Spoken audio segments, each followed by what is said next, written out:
Transforming Faith Christian Center family. Yeah. To my TFCCE church, to my friends and family all around the world. Good morning, beautiful. Good morning, handsome. How are you doing? today? You doing all right? Yeah, I'm doing good. You sure? I am. Rejoice in the Lord. Again. Again, I say rejoice. I was glad when they said unto me, Let us go into the house of the Lord. Why? Yeah. Because in thy presence Is the fullness of joy. Yeah. And wheresoever the Spirit of the Lord is, There is is liberty. liberty. Yes, yeah, I sir. get excited because I know that when God is in a place, whatever I'm carrying that's not of him, it got to leave when I get in his presence. I am always excited. I am. But God, you know what? If this was like a noon podcast, if this was like a noon, I would be so good. It's the early morning time for me where I have to like literally, I glide into my day. And so like at noon, I am the best version of myself. Noon. I'm a noon girl. So yeah, it works out. It works out. Yeah, so you got to, like you say, you got to grab your mind. Oh, Lord. Yes, You got sir. to grab yourself Absolutely. and say, mind, I'm going to set you to be a morning woman. How about we just shift the whole conversation, Pastor James, and you just coach me right now in this moment? How about that? Well, Just go however ahead. we want to do it, but we just at the same time though,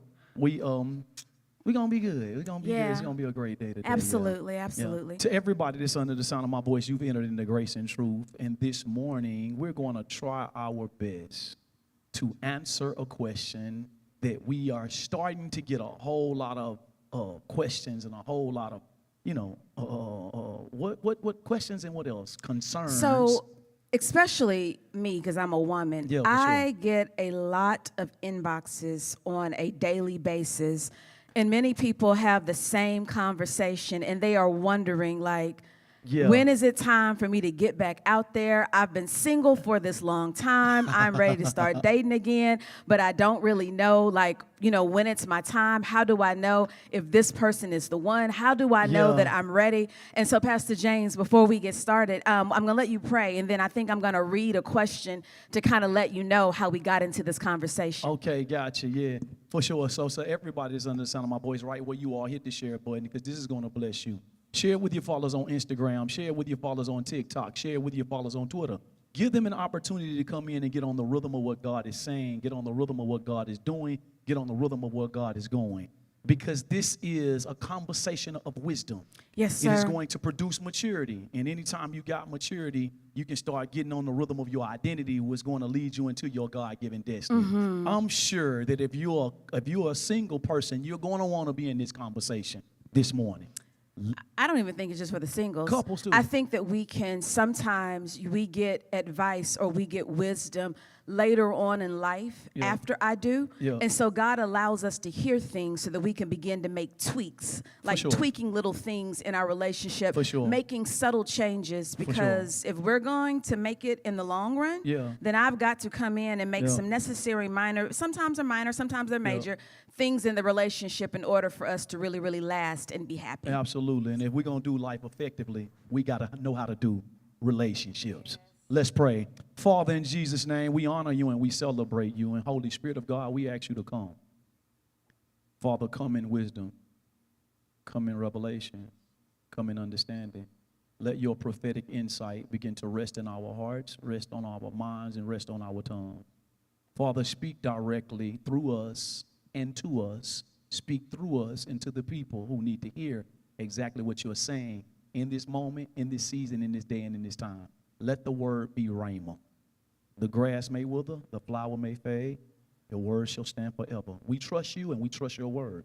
In Jesus' name we pray, amen. Amen. Okay. So, Pastor James, this is my belief, and Yeah. you can agree or you can disagree. Okay. I think the greatest decisions, there's two decisions that we will ever make in life, and I think they are the greatest decisions that can make, break, ruin, enhance our life. Yeah. It's these two things. Uh-huh. The greatest decision I can ever make is accepting Jesus Christ as my Lord and Savior. For sure. And then the second greatest decision I will ever make in life is who I decide to do life with. I agree. Meaning who I decide to marry, Yeah. who I decide to keep as friends, Yeah. who I decide to go in business with, whoever I decide to partner with in life is one of the greatest decisions I will ever make. Who I decide to bring in my circle. Whoever I decide, and not just bring in my circle, because sometimes we are doing life with people. Maybe it's somebody that's in your circle because it's your church family. I'm meaning the person that I allow close proximity to shadow of a me. doubt. Whoever I am partnering with, that I have the ability to create a soul tie with, not just a romantic soul tie, but anytime I let somebody in and they have the ability to affect my mind, Yep. my will, my personality, how I imagine my future, For sure. anybody that I allow in close proximity to my life, it is the greatest decision that I will ever make. Without a So shadow of I a doubt. think this conversation is impactful because some of us are doing life very casually. Yeah. And the more casual that we do life, we start making very casual decisions. And every casual decision that I make without putting thought into it has the ability to take me down a path that I will not be able to break casually. I get into it casually, but then I can't break it casually. Because when I start doing things without thought, then I get deep into it. When it's time for me to get myself out of it, now I need to exercise the part of my brain that I did not exercise when I was getting into it. In other words, what you're saying is, if I do relationships casually and not intentionally, Yes, sir. I'm flirting with immaturity. Yeah. And if I start walking in the levels of immaturity because I did things casually, I might find myself in a place of brokenness. Yeah. And then having to recreate my life all over again simply because I did it casually instead of doing it intentionally. Yes, sir. Yeah. So I got an inbox that kind of, I'm not going to give the name, and I'm going to just Yeah, kind you of good. paraphrase It's what okay. she said. It's all right. But one of the questions that she really had was, how do I know when it's time for me to start dating again? Mm-hmm. She says, I don't know really if I'm ready, and I'm wondering if I'm hiding myself and masking it as I'm really healed. But the truth of the matter is I'm only healed because I've been doing life by myself. Wow. So when she sent this, I thought it was so good because many of us walk around saying that we're healed. You only know the real level of your healing is when you partner it with someone and they begin to test you in the areas that you think that you're healed. 100%. So some of us don't really know how healed we are until we actually get in a relationship or a partnership and start working it out and doing life with them. And then whatever the things were that hurt us, that actually had us in a place where we were hurting and we had to go from being hurt to healed, there are certain things in us that are called triggers. Yeah, for So sure. I'm saying that I'm healed from something, but as soon as a trigger comes about that makes me remember what it was that hurt me, am I really healed to move past the trigger? So I thought the conversation was good. Basically, how do you know when you are ready to put yourself out there to be able to date or to be able to say it's really time for us to get married? How do you know that it's time? Oh, I think we need to start off by asking this question. How bad was the breakup? The reason why I want to know how bad the breakup was is because it's going to determine how bad the injury of the heart was. That's good. Are you with me? And so therefore, in a separation, in a divorce, in a breakup, the heart either gets cracked, Yeah. it gets broken, Yeah. it can get crushed, or it can get shattered. Yeah. There are 4 dimensions of where the heart can go, right? And then when we determine how bad the injury was, Yeah. then we can determine how long it's going to take for you to get back in the game. So I'm a that's basketball good, man. Pastor James. Yeah. I'm a basketball man. Watch this. And so therefore, in basketball, a player can only play at the highest level of his ability when he's 100% healthy, Yeah. right? But if he gets hurt on the court, depending upon what type of injury it was, they can either take him out of the game for 20 minutes, take him back to the black, rehab him, get him right, put him back in, or they got to take him out of the game, and he might not come back for a couple weeks. Or he might be out for the season. Yeah, a jam finger may be for a couple weeks. Right. Or a sprained wrist may be for a quarter of a season, right? A ACL may be for the rest of the year. Right. So all this is pertaining to how bad was the breakup? Because depending upon how bad the breakup was, if your heart was cracked, if it was crushed, if it was broken, if it was shattered, that dictates and determines everything about it. You're right. And so therefore, usually we cannot determine how bad the breakup was in all actuality. But when we start talking to people and we start letting it all out, see, because when a heart gets broke, the number one thing I'm going to have to do is let it all out. Yeah. So therefore, when you let it out to the people who have the ability and the expertise to diagnose you on how bad the heartbreak is, at this point, now you got to be humble enough to submit to their wisdom. If they tell you it may take you a couple of years to get back to the specific space that you're going to be having the ability to give something to a relationship and not go back into the next one looking for somebody to give you something that you haven't given yourself. Right. Am I making any no, sense? you're making sense. So the first thing we have to do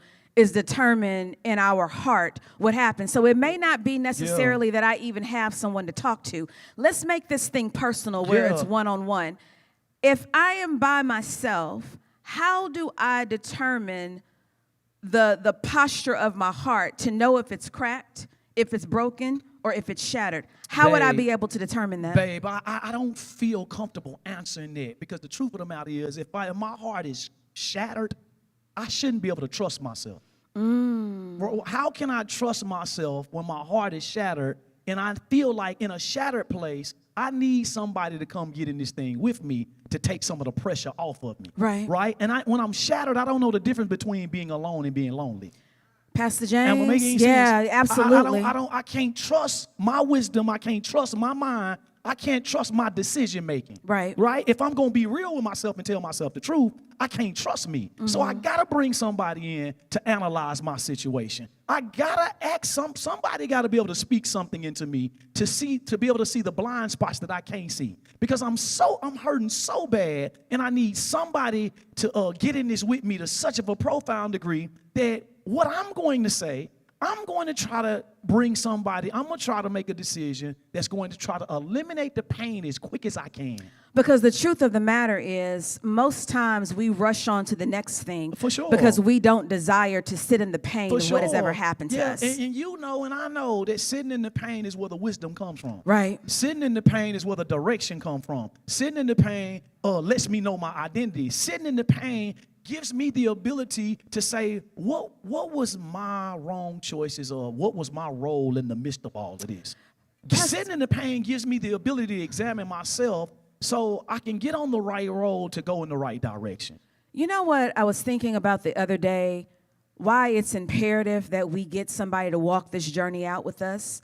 If I'm not careful, I will sit in the pain and I will be so introspective about my pain that the enemy will move me into depression when me sitting in the pain was really just an evaluation of what not to do the next time. Absolutely. But if I don't allow somebody with wisdom to sit in the pain with me, my introspection can actually turn into depression where I never come out of the pain. And then I start getting people that don't have the wisdom. They come and sit in the pain with me. And what was supposed to be a process of trying to be healed, now we're sitting in a pity party. Absolutely. So you think the first thing that we would need to do is decide, in order to decide if I'm ready, we need to determine the level of the pain that we are literally getting out of. Was it cracked? Right. Because if it was cracked, then maybe I don't have to sit out a whole year.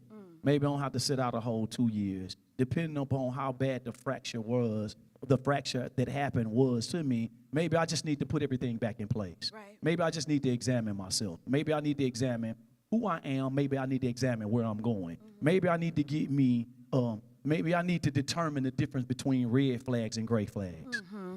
And I'm making sense. Right, because let's pause real quick, because you already know I got a real thought process on this.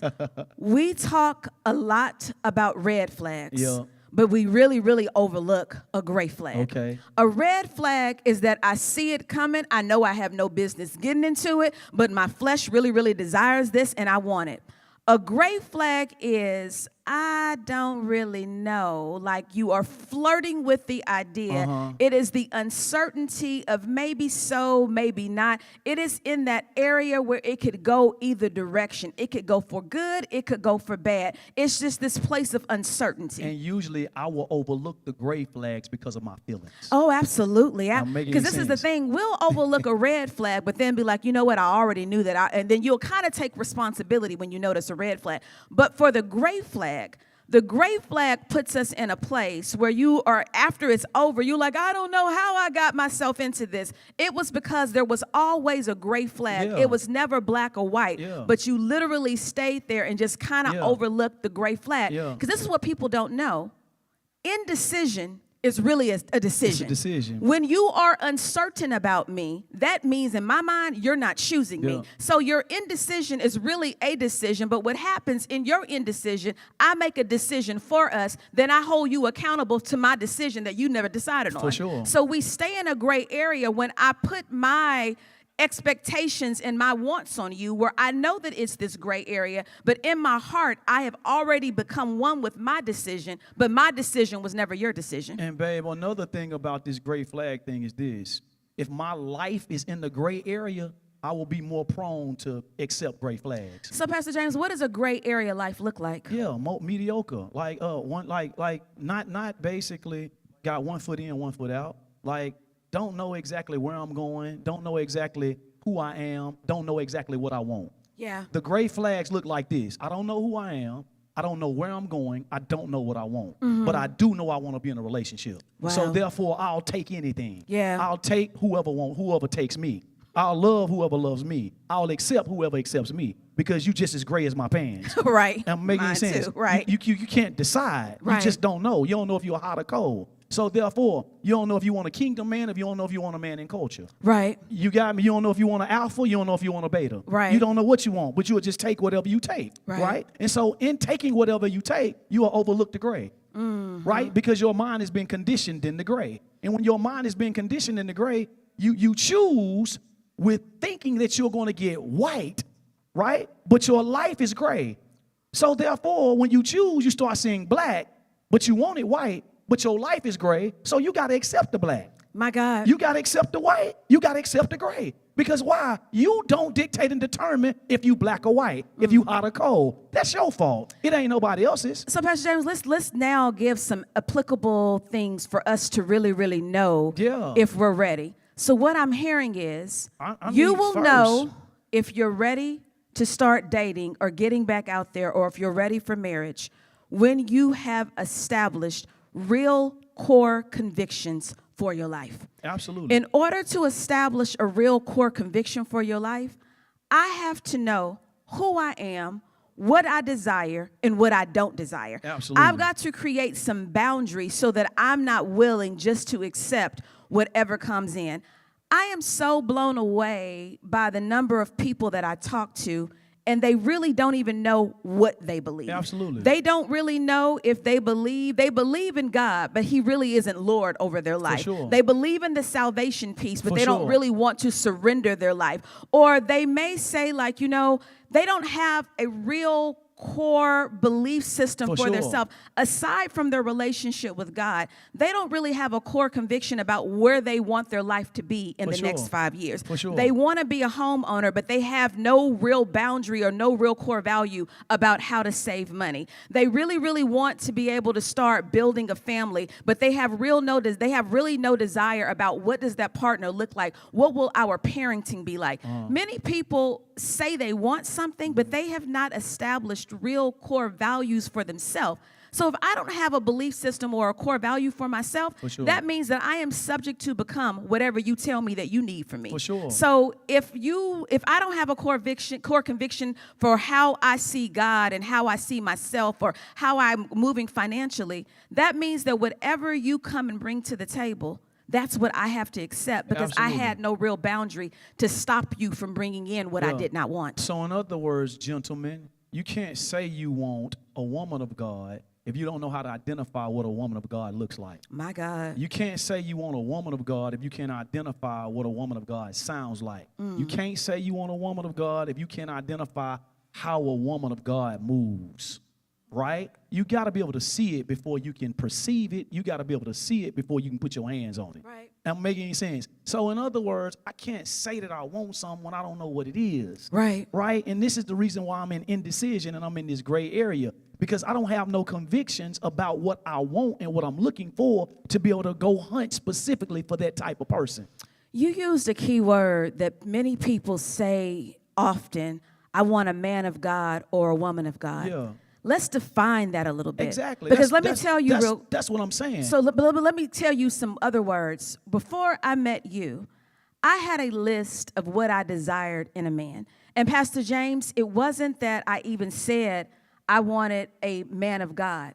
On the top of my list, the number one thing that I had, I wanted a man that I admired. Wow. So often we're saying we Conviction. want a man of God, but do we really even know what that looks like? I wanted someone that when I looked at you, I wanted to admire your lifestyle. I wanted to look up to you. I wanted someone that I could say like, wow, he makes me proud. He Yeah. makes me feel secure.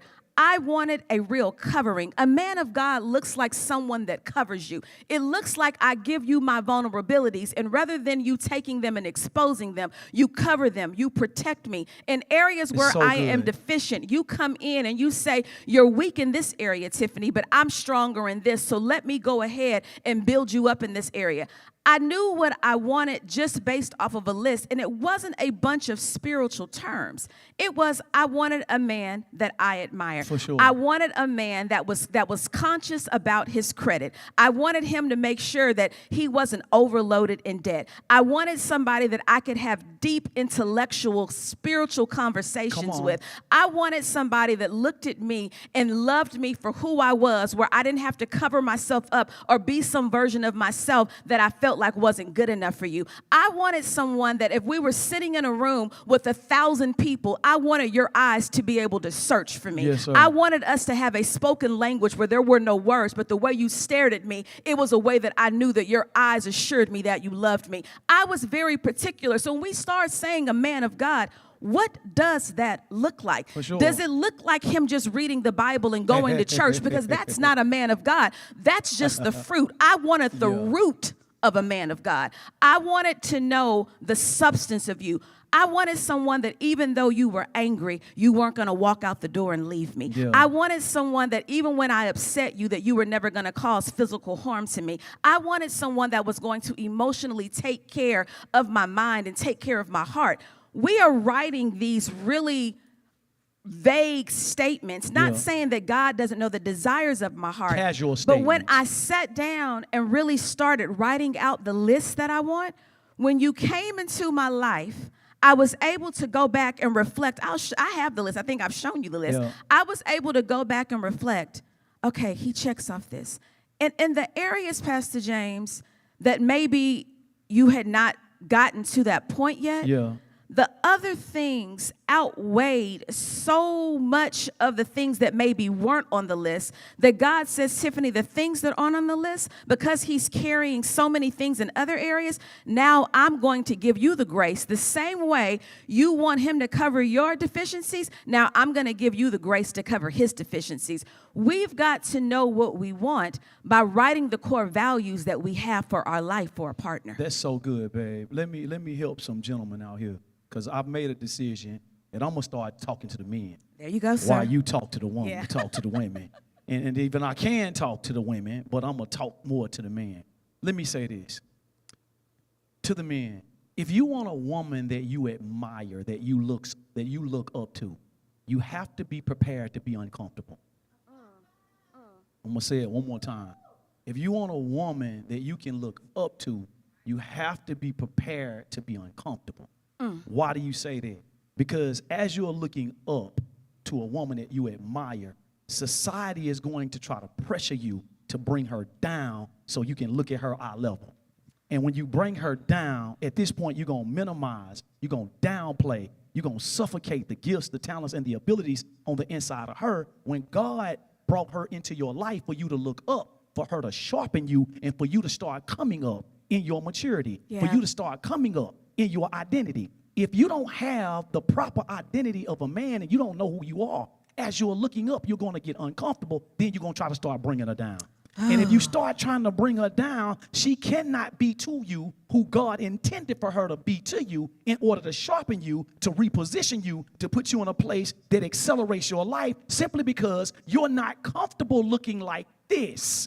And this is the kicker. People are not even going to be able to see you looking like this, right? You just got to know I look like this and I admire up here because watch this. This is not downplaying me.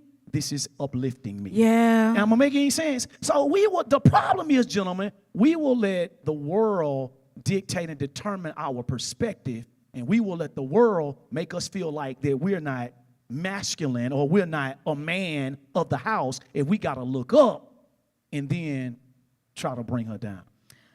I think that Am I making any oh, sense? you are. It's a heavy statement, and I Yeah. hope that they caught it in the room.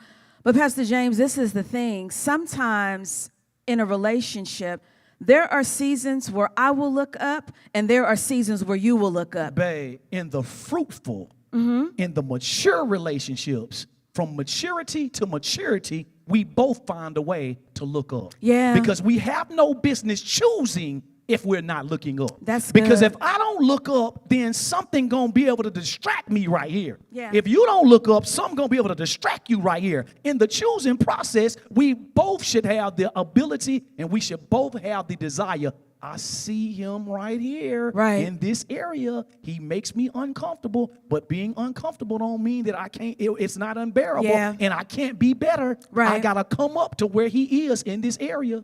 So even like right now, I like to use our personal relationship. and let's do that. There are areas where even in ministry, Yeah. if you all know me well enough, this is like a very, very uncomfortable season for me. Yeah. It is because you have been calling me up to what you see in me and what God Absolutely. has in me. And so the places where I feel insecure or like I'm not qualified, you are challenging me rather than me shutting down. I rather look up to you. And because you know what, Pastor James, I get this picture.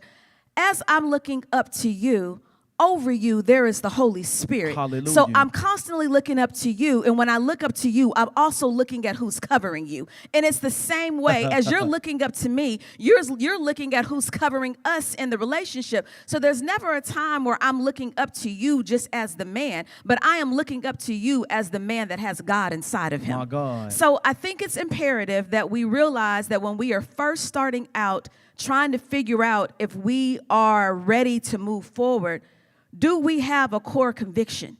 Am I okay with being with someone who challenges me Yeah. to become the best version of myself? And will I accept the challenge, or is the challenge too much where I begin to reject the challenge and try to bring them back down? Because honestly, in this season, I am just more cool with being familiar and being comfortable than I am for the challenge of really, really looking up and going somewhere different in my life. One of the purposes of the partnership is to make it to the end. Yes, sir. May I submit to you, we cannot make it to the end if we both don't value growth. In every season, we cannot make it to the end. See, because if the purpose is just to make it 3-4 years and then you break up or something take place, then you're going to have a cracked heart, you're going to have a broken heart, you're going to have a crushed heart or a shattered heart. So if the goal is to make it to the end, that means the goal is to mature as we're going Yeah. and growing. Yeah. Am I making any sense? Yeah. And so if maturity is not on my mind, then stagnation on my mind, whether I understand it or whether I don't understand it. So this means that if maturity is on my mind and it has to be in the relationship for us to make it to the end,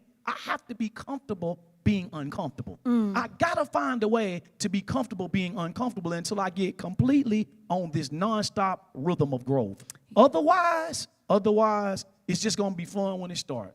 The Right. butterfly's gonna take off when it starts. I'm gonna be happy and everybody else gonna be happy for me, and we gonna be happy for each other just because we in a relationship and because we can do the selfies and we can do the vacations and we can do all the stuff on Facebook and we can do all the stuff on Instagram. But there's really no substance. Ain't no substance or no foundation to nothing that we are doing, and so therefore it's only going to last for a season.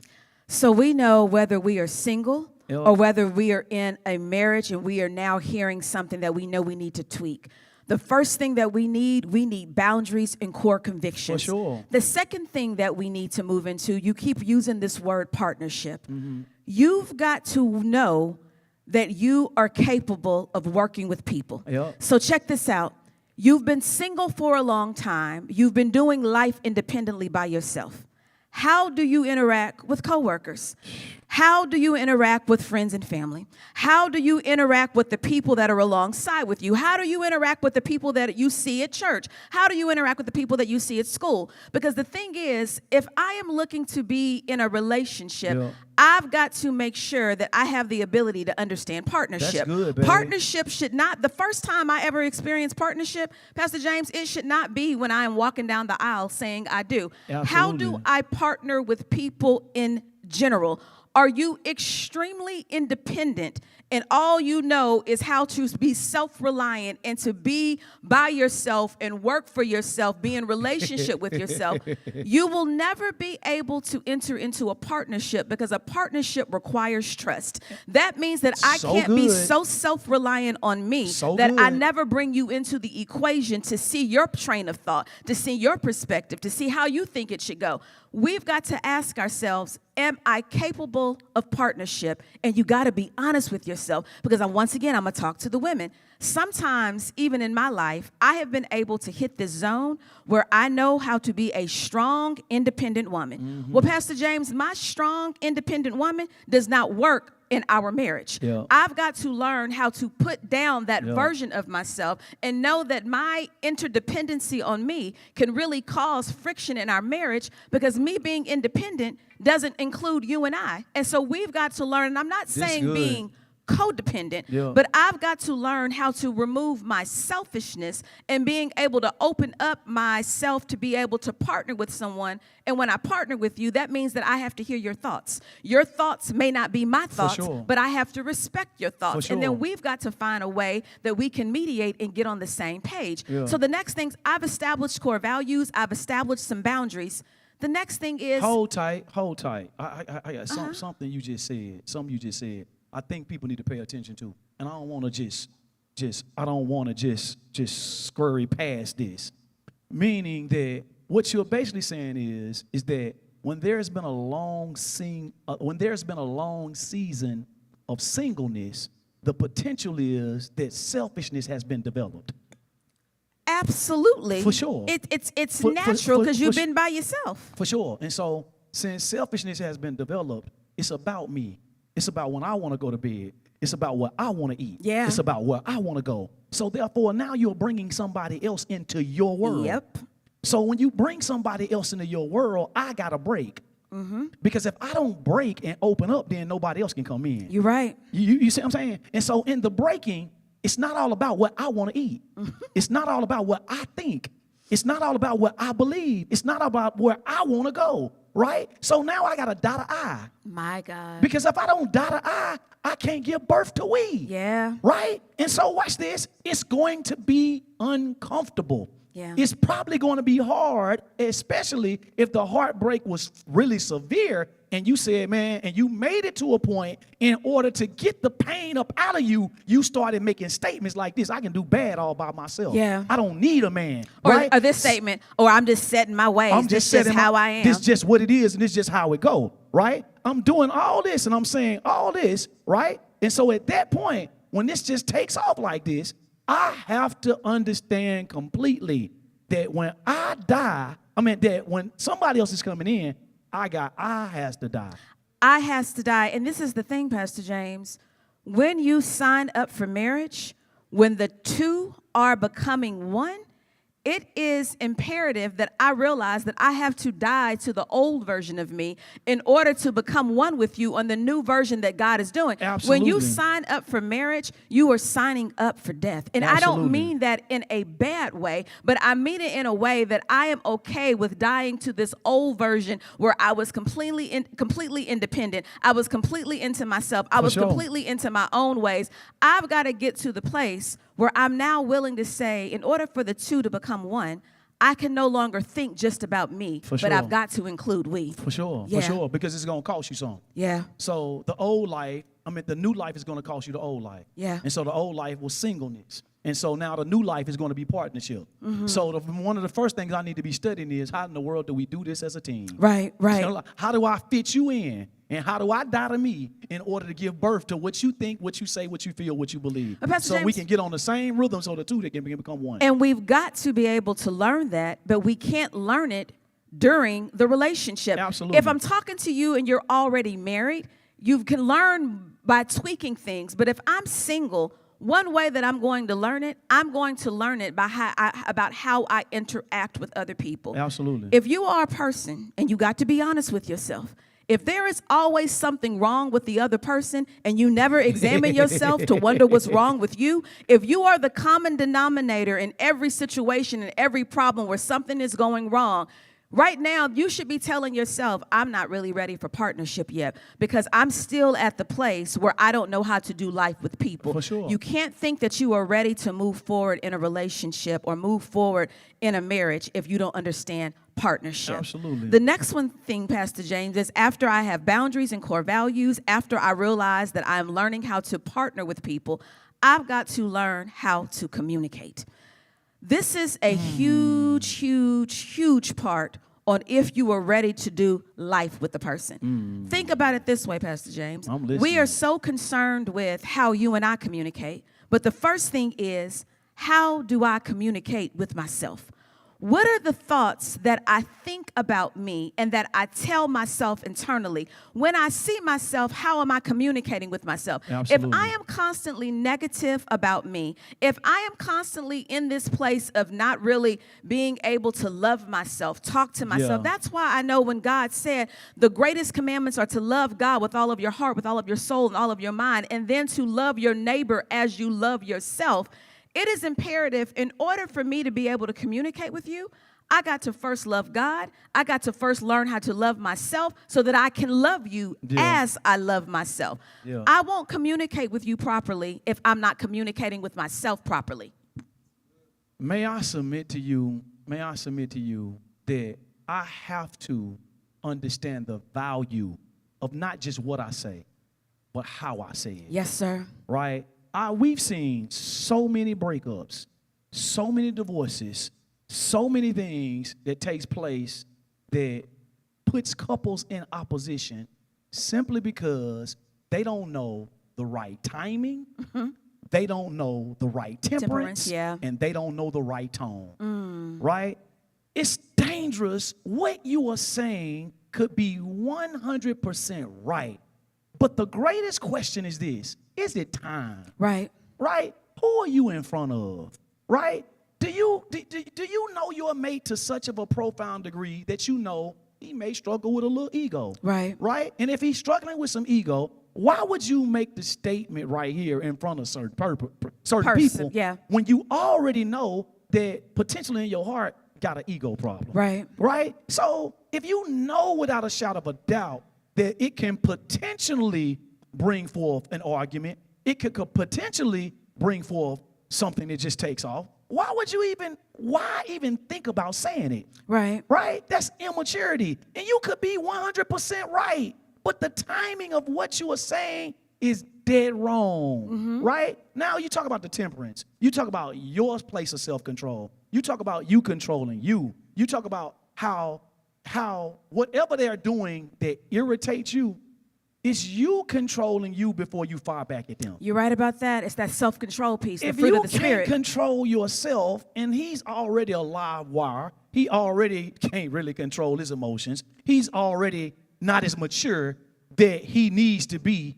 If he's at a level 5 in maturity, you got to be at a 7 or a 7.5. Simply because when he gets into the places of immaturity with his temperance, you got to have enough strength to be mature, more mature than he is right here. And you got to be, man, I'm not going here with you on this moment, at this season, at this time. Because if I do, what's already in you, and then I come out and take off or whatsoever, it's just going to be a collision between two worlds. But you know how I learned self-control? I learned it before I have to utilize self-control with you. Absolutely. It goes back to, how do I communicate with myself? Absolutely. When I make a mistake, Do I beat up myself real hard? Because if I beat up myself real hard for a mistake, quite naturally, I'm going to beat you up real hard for your mistake. Absolutely. When I'm really, really hard and I never So express grace to myself, then how do you expect me to be able to express grace with you? We are so often, when we're talking about are we ready, we are so concerned with the other person. But what have I done in my time of isolation by myself that I've learned? Have I created these boundaries for myself? Have I learned how to partner with people beyond my mate? Have I learned self-control in my isolation beyond you? I say this so many times. We are trying to test things out with a person before we test things out with ourselves. So if I'm not gracious to me, how can I extend to you what I don't even extend to myself? It's not authentic. My brain is not wired to be kind to you because I'm not kind to me. My brain isn't wired to be patient with you because I'm not patient with me. My brain isn't wired to be gracious with you because I haven't learned how to be gracious with me. This is why I've got to love my neighbor as I love myself. As I love myself, 9 times out of 10, that's how I'm going to be able to love you. We've got to really figure out this communication piece. Because maybe my tone and my temperance and my timing is off because it was off with me first before it was ever off with you. And babe, a lot of times this is one thing that we don't value, that our body language is speaking even when our mouths are not. Sir. We need to hear, you need to hear this. My body is speaking even when my mouth is not. So therefore, watch this. If that's the truth, and it is, then this means if you do something that I don't approve of, right? If I really got maturity and self-control, man, that's on you, right? You did whatever you've done. But watch this. I control me to such of a profound degree that what you do don't control me. Correct. Right? This is what this looked like. This is what it looked like in real time too. She do something that I don't like, right? And so therefore, I might not say nothing, but if I give you a look, I'm going to say something that may speak louder than what I say, it's going to trump you to say something. Oh, absolutely. Right? But if I just drop it, I look at you, okay, and I just turn on and go on about my business, right? I'm showing a whole lot more maturity than how she's acting in this situation. Right. Guess what? We can come back to the conversation. When the temperance is, when the body language and everything is at a nice level, and we can start having a discussion about it. And it comes in maturity because God knows I'm still a work in progress. I was talking to a lady this morning, and she says, you know what? Our communication is off because we don't even communicate. And I said, explain to me what you mean. She says, we can get so angry that we just decide not to communicate. So we think that we are keeping the peace. And so as she was talking to me, I said, you're not really even keeping the peace. Not at all. You are inviting a spirit in the house that is a spirit of division where you are now bringing in anger. You are bringing in resentment. I said, so maybe the thing is in the moment, we don't speak about it. But in the next hour, we can't think that communication means that we, in order to keep the peace for the relationship, that means that we allow things just to go unnoticed or things unsaid, because resentment can build up. What we're saying is in communication, we've got to be mature and practical about it. Of course, we need to talk about it, but we don't need to talk about it while both of us are irate, both of us are angry, both of our body language is off. So the thing is, how do I know if I'm ready to get back out there and start dating? My God. What is my communication like with myself? For sure. Have I been able to exercise self-control? Have I been able to calm myself down when a coworker makes me upset? When a parent makes me upset? When somebody on the road makes me upset? Your communication may be off if you have road rage. If somebody you don't even know can tick you off to that point because the way that they're driving, you not maybe properly ready to communicate in a relationship. And if you just admit the fact you got a bad attitude before you start dating anybody else, work on your attitude. My God. Right? Just don't lie to yourself. If you know you got a bad attitude and a negative mindset and you find a way to complain here and there over and over and over again, man, I submit to you, you're not ready. You know you're not ready. So therefore, you need to work on that before you even talk about bringing somebody into your world. Why? Because the truth of the matter is, mentally and emotionally, you are infected. My God. Why bring somebody that's healthy or semi-infected into your infection? That's called toxicity. Right. That's called dysfunction. if you can just be real with yourself and examine yourself, I know I don't have a good attitude. I know I don't like, I know I can't control myself in certain situations. Okay, now you need to say this. If I know this, well, I reward myself with going back into the dating area when I can get those areas under control. Pastor James, That's maturity. so good. But you know what else that is? Huh. Moves me to my next point. Huh. You'll know if you're ready, if you're okay with being vulnerable, not even with other people, but vulnerable within yourself. Am I able to literally sit with myself and know the flaws and know the areas in my life where I can say I have a bad attitude? Examining myself. Most of the times, we are so busy telling somebody else about their attitude that we really have not honed in on our attitude. That is the next part. Are you vulnerable enough to be real with yourself about where you are emotionally? Where is your mindset? Are you really at this place of being healed?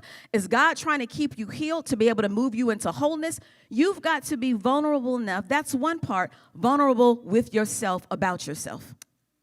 How? So let me just, so in this instance, in this conversation, vulnerable with myself, right? Most of the time, babe, people don't know themselves to the degree to understand how to be vulnerable with themselves, right? Like, a lot of times, you can tell a person, you got a problem with complaining. You're a griper. And when a person say, no, I ain't no griper, I ain't no complainer. But if they go ask 5 other people, they'll say the same thing. So this is a revelation of a person don't really know themselves in order to be vulnerable with themselves. I cannot be vulnerable if I don't have the correct identity. This is the thing. Vulnerable means that I'm exposing I'm exposing a piece of myself that I'm not really proud of, or the part of me that makes me weak. But the only way I can fix it is I gotta face it. This is what I will say, and I haven't, you just put me in the spot where I gotta really think this through. I think the core of us, we know ourselves, but we're not vulnerable with ourselves. Okay. Meaning that I know me and this is just how I am. Knowing me and being vulnerable with myself are two different things. So for the person, like you just said, you may complain a lot. Yeah. That person usually be like, they'll start it off like this. I'm not trying to complain, but. So the thing is, you know that you're about to complain. Yeah. Or they'll say things, I'm not trying to be mean, but you know what you're about to say is about to be mean. Yeah. So what I'm saying is, sometimes the enemy will trick us into making us feel like we don't know ourselves because he's trying to keep us from entering into that vulnerable, broken place that we need to actually be in. But the truth of the matter is, if you've been with 10 different people and each time the relationship has ended because they've left you, at what point do you look at yourself and say, okay, I'm the common denominator in this? It's either something that I'm doing where the relationship won't last, or secondly, it is either my choice and my selection of what I'm doing, of who I'm choosing is not right. We've got to get, and this is the beautiful part, it's beautiful, but it's painful. Yeah, I ain't that's where I'm going. When God takes you, not God, when life takes you down to the most ugliest part of you and you are on your back, broken, busted, and disgusted, God has a way of taking the broken pieces and putting them together where he creates a new version of you. Most times we never get to the broken, busted, and disgusted parts of us because we're not real with us. And then a situation has to be orchestrated that happens that when I finally become disgusted with me, now God is able to really show me.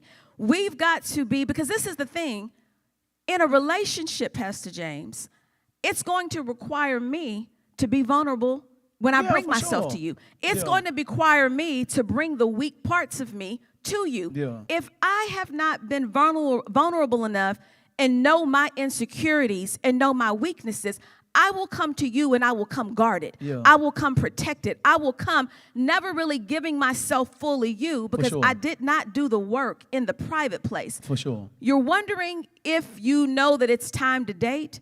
have you been able to identify your weaknesses? And don't tell me you don't have any, because you do. Absolutely. Have you been able to identify the painful parts of you that you don't want to tell anybody, that sure. you have hidden? In the secret place, when I'm in isolation, sure. that's when I sit down and I really dig out the things, and I hear a conversation like this. And then I begin to say, I don't think that I know me. You can't and run so from it. You can't on run the from list, it. I write down, what are the things that make you terrified to expose to someone? What are the things about me that makes me feel like if I give it to you, you're going to think it's too nasty. You're going to think it's so bad that when you look at me, you're not going to look at me the same. When I learned that type of things, so I'll put myself So good. on the cross. When I was younger, I had an abortion. And if my mother was in the room, this conversation would probably make her feel uncomfortable. But because I sat in the private place, Pastor James, because I dealt with the weakness and I dealt with God, I think that you're mad at me for a mistake that I made many years ago. Because God has sealed me, because when I met you, I told you the things that hurt me, the things that made me feel insecure, even on our pregnancy journey. When I was able to expose that to you, you were able to build me up. And so I'm able to sit on a microphone with thousands of people eventually hearing this, and I'm able to say it from a place of freedom, because I'm able to give my testimony for somebody else that's battling it, where I'm able to say, sis, I went through it. God healed me. God has made me whole. Now we can move forward and we can walk in victory. You don't know the level of healing and wholeness that you are as long as you stay trapped and you keep it closed and you are scared to tell somebody because you're afraid of how they're going to look at me. Well, I'm saying when you look at me, you're looking at a woman that made a mistake, that did not become my mistake, that even in my mistake, God can use the broken girl to put her on a platform to make sure that women are whole and loving and secure of themselves. sure. So, but if we never get to the place of really identifying the things that have crushed us and the bad decisions that we've made, I come to you guarded. Here it comes. I come to you closed up. Yeah. I come to you in a way where you never get me, because I'm holding on to something that I never dealt with in private. When you really get to the place of freedom, I'm able to come into a relationship and not be bound by your opinion of me, but I'm able to give you me freely. So in other words, vulnerability leads me into transparency. Yes, sir. And what I don't understand about transparency is a number one weapon from heaven against the enemy. Yes. Because when I open up myself and tell the truth, I'm getting transparent, I'm trusting God to cover me in my vulnerable spaces. You know what else I'm doing, Pastor James? I am constantly reminding myself about the blood of Jesus. And the goodness of God. And the mercy and the grace. I'm constantly reminding myself that whatever I did, I am not a sinner, but I am a daughter, and I am covered under the blood. That there is nothing that I can do that can separate me from the love of God. I am reestablishing my identity in Him, and my identity is no longer in my feelings or how I see myself. I can't expect to be in a flourishing relationship if I'm not willing to be transparent and vulnerable with the person that I'm about to spend the rest of my life with. So if I'm afraid of vulnerability and transparency, then that means I'm depending on me to cover me. Yes. You got me? But if I'm not afraid of vulnerability and transparency, I know that heaven covers me. Yeah. Right? And so therefore, I would rather for God to cover me than for me to cover me or anybody else to cover me. Right. Now, I'm making sense because He got power that I don't have. You're right about that. He got peace that I don't have. He got vision and direction that I don't have. One of the reasons why we talking about the orphan spirit is so that we can all get into a place where we can examine ourselves. Right. So we can be able to see parts of the places where we are feeling like we are feeling not accepted, we're feeling not valued, we're feeling not assured, and all this does is open our eyes up to see where we are so we can get reconnected to the source. Yes, because sir. once we get reconnected to the source, then this is when the covering is coming. Yes. Am I making sense? So therefore, I gotta have the ability to examine me. I got to have the ability to be transparent with me. I got to have the ability to be vulnerable with on the inside of me, because if I don't do it within myself, you cannot expect for you to give it away and do it within somebody else. Because if you don't do it with the next person as your partner, they don't know how to protect. My God. They don't know how to cover. They don't know how to fight for you. If you holding the lies and you holding on to acting like you something that you are not, all they can do is try to cover a fabricated version of you. You know what you're doing, Pastor James? You taint the testimony of Jesus. Absolutely. Whenever I am not real, whenever I am not vulnerable enough to really, really share how God really sure. covered me, For how He sure. really protected For me, sure. you don't have to tell my story, because I'm going to tell it before you can tell Absolutely. it. I know the When I'm place. strong- When I'm strong enough, I don't have to. That means that when I say it, I don't care about the backlash, Yep. because what I'm realizing is, you didn't get me out of it. You didn't protect me. You didn't cover me. You didn't keep me. You didn't give me back my stability and my sanity in my Yep. mind. When I've really gotten to this place with God in the secret place, there's not a devil in hell that can make me feel like I'm not worthy enough to walk in the calling that God has given me, because I am covered by the blood. But if I'm never in that place in my singleness, Man. that means that I will come to you vulnerably, and you may say something that's triggered me from a place that I'm not healed. I love And it. now our relationship is not thriving because I'm working from a triggered place rather than a vulnerable place, because I was never honest enough to be vulnerable with myself in private before I came over to you to try to be vulnerable. Can I bless somebody? Whatever you did, however you did it, however you was broken, however you was crushed, and you are afraid to be vulnerable and transparent about it. That happened in the old world. My God. May I submit to you, God is trying to tell you, surrender yourself. Yeah. The cross is a representation of surrender. Yes. It's a representation of vulnerability. Yeah. It's a representation of transparency. He's saying this: once you surrender yourself and give yourself all of me, give me all the story, give it all right now, He's going to transform you from one world to another world. Yes. And may I submit to you, Yeah. and in this world, the reason why you're afraid to be vulnerable because you're in the wrong world. And you know in their world they're going to talk about you. In their world they're going to downplay you. In that world they're going to reject you. In that world they're going to kick you out. That's that world. God is trying to tell us, open up, put all the secrets on the table in their world so it can thrust you into another world where everybody will accept you as the beloved. Right. Am I making any sense? In this world over here, I see you the same way God sees me. Yes. I love you the way God loves me. I build you the way God builds me. But I cannot think that I can go into a new world still harboring things from the old world. Yeah. He tells us to open up and give it out from the old world so we can get out of that world. It's good they kicked you out of that world because you don't fit over there anyway. Right. Am I Right. making sense? You are. Yeah. And so then, so that's where it is. We got to get to a place of having the boldness Yeah. to be vulnerable. yeah. That's the word that we're looking for. Most people can't be transparent. Most people can't be vulnerable because they're not bold. Yeah. When I met Tiffany, Tiffany was doing 6 figures and more, and an exec and all this and all that. I was bold enough Yes, sir. to tell you the vulnerable, broken places in my life at that time. Yeah. Am I making sense? Yeah. I didn't hold nothing from Sure you. didn't. Let me tell I y'all, didn't- Pastor James gave me his social security number and was like, here, this is the debt that I have. This is what I'm going through. Yeah. This is what it is. And so from there, we were able to create a plan. While now my husband exceeds what I do. Yeah. But it's because in the moment, we tell the story all the time and we laugh. He had this really expensive truck when we first met. And it was time where you were transitioning in your career. Yeah, you know, it was a transition taking place. And at this, you said, I got to get his truck back. I got to get some stuff up Yeah. right now while I'm high. And so, Pastor Because James. God want to know if the stuff got me or if I got the stuff. Give it up. So finish telling the testimony No, about it. you So- go ahead, since So you he telling had it. this really nice, expensive truck, and he was riding it, and he was going. He looked good in it too. When it was time to give it up, I remember I was actually eavesdropping. I heard him on a call, and I knew that money was a situation. We weren't married at the time, and I looked at him and I said, "Babe, give the truck back. If it's gonna create all that stress because you have another car." The other car that he had was a 1990, 91? 92. 92. Y'all, the car was so loud. When one day my Toyota car, Corolla, one little day, baby. you called it little baby. Little baby. We've told the story before, but the car was so loud. One day, I think my battery went out. I had left my lights on. I needed him to take me to work, but I do conference calls in the morning.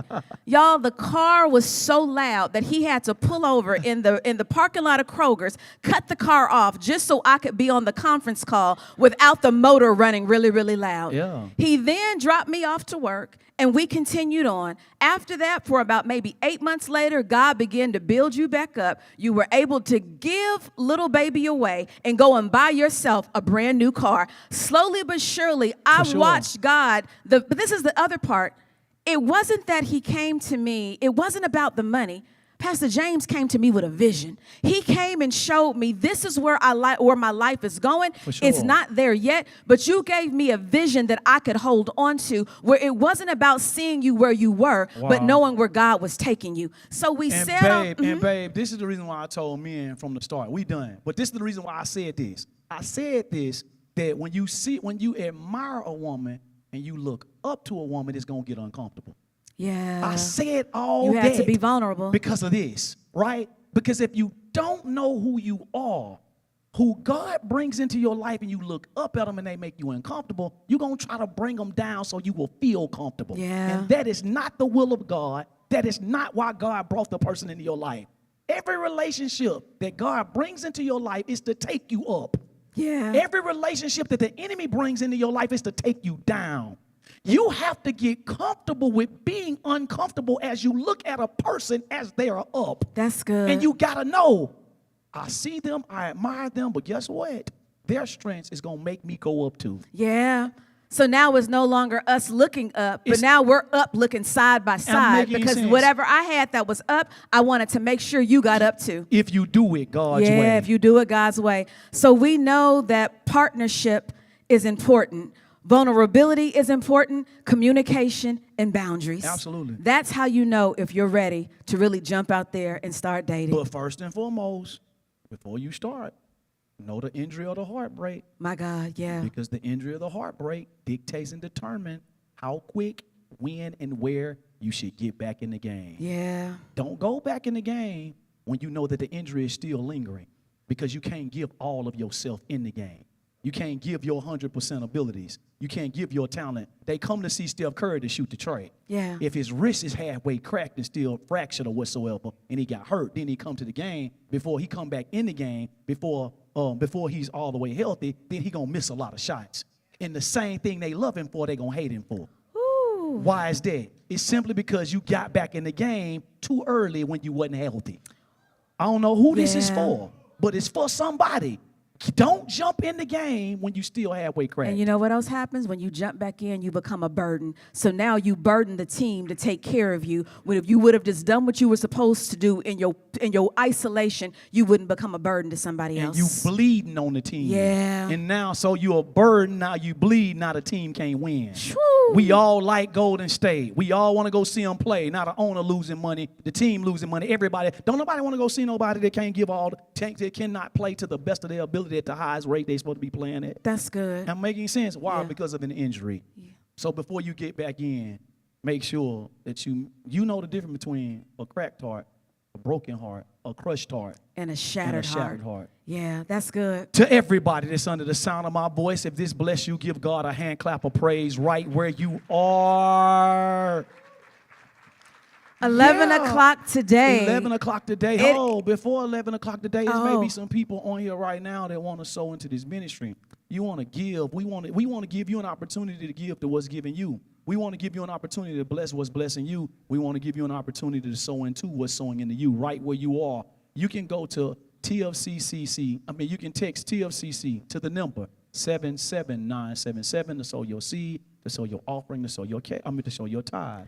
October 24th here in Houston, Texas, on a Thursday On a evening at Thursday Match evening. Theater. It is Grace and Truth live. Right now, tickets are on sale. We would love to Yeah. have you all in the building. It is going to be interactive. Where It's we going to be this on interact- steroids. Yeah, this Put it on like this. steroids, interacting with the people in the audience. It's Yeah. going to be a good time, Having Pastor guests, James. surprise guests going to be coming. Yeah. It's going to be a great time, a great night of wisdom, a great night of restoration, a great night of planning and vision for, You for can- marriages, relationships, and singles. You can get your tickets at www.graceandtruthtalks.com. Graceandtruthtalks.com. To everybody that's under the sound of my voice, we will see you all at 11 a.m. for the TFCC Youth Chamber Takeover. Take over, yes, sir. Finish It's the race, complete the work, and get the job done. Y'all have a great day. Come on in, everybody. Good morning.